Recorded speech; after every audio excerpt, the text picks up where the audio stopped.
घर पर बाड़ी हाँ हाँ पिया परदेश हाँ ओइजा देखी देखी देखी ओइजा के जौन माहौल रहे हाँ जी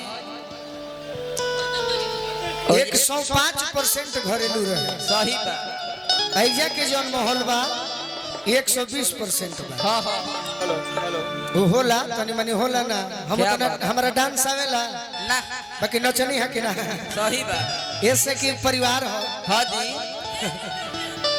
परिवार हो तने मौके मिलल है। हाँ हाँ चलो त गीत एगो बा हेलो माइनर हेलो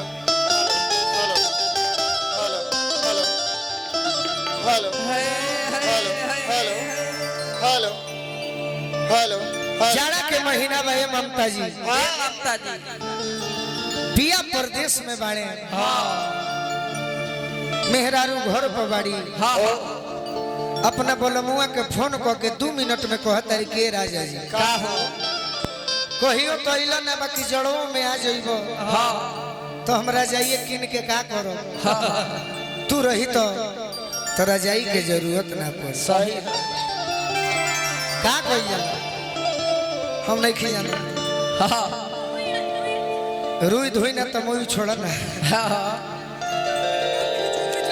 गार्जियन है कहनी है यहाँ के आशीर्वाद भी हमरा के देनी है। मुबारकपुर अजीत राय जी और श्री वाल्मीकि चौधरी जी हमरा के आशीर्वाद देनी है हम स्वागत करब। हाँ हाँ जल्दी कहतरी की बड़ा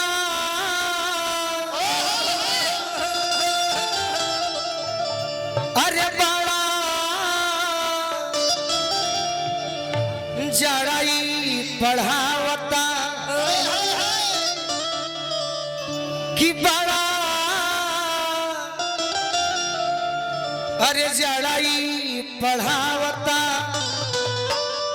अरे पहाड़ा राजा जी जड़ाई पढ़ावता पहाड़ा राजा जी जड़ाई पढ़ावता पहाड़ा राजा जी जड़ाई पढ़ावता ये आशीर्वाद हमरा हाँ जी ये छपरा में एगो भाई बाड़न हमने के दुख में खड़ा रहले क्या बात है शिकारी भैया की ओर से बहुत बहुत आशीर्वाद मिला। अब पुलिस भैया तो भैया हाँ बाकी ये कहले है कि ना शिकारी भैया के नाम बोलो जी हाँ हाँ कि बड़ा जड़ाई पढ़ावता पहाड़ा राजा जी बड़ा जड़ाई पढ़ावता पहाड़ा राजा जी जड़ाई पढ़ावता पहाड़ा राजा जी जड़ाई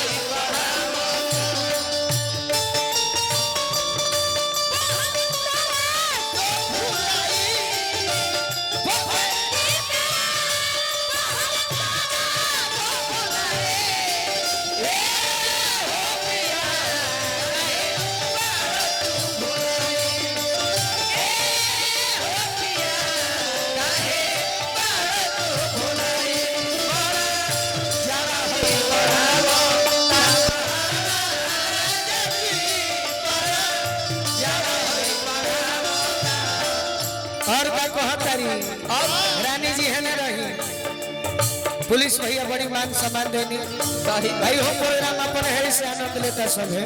हाँ जी पाला पानी पलानी ठिठुरे सुतर में जवानी पानी पलानी ठिठुरे सुतर में जवानी रावल टोला हमारा गार्जियन हमरा नरेंद्र चाचा के मामा जी जितेंद्र भैया के परिवार अवधेश चाचा की ओर से बहुत बहुत आशीर्वाद मिलल बार बार प्रणाम। संकट मोचन सनी जी पाला पानी पलानी ठिठुरे सुतर में जवानी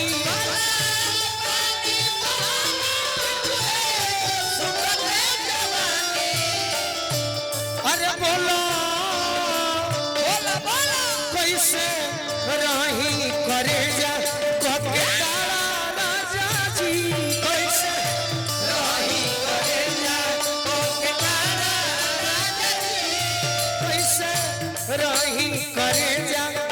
के काड़ा राजा जी कैसे कही करेला के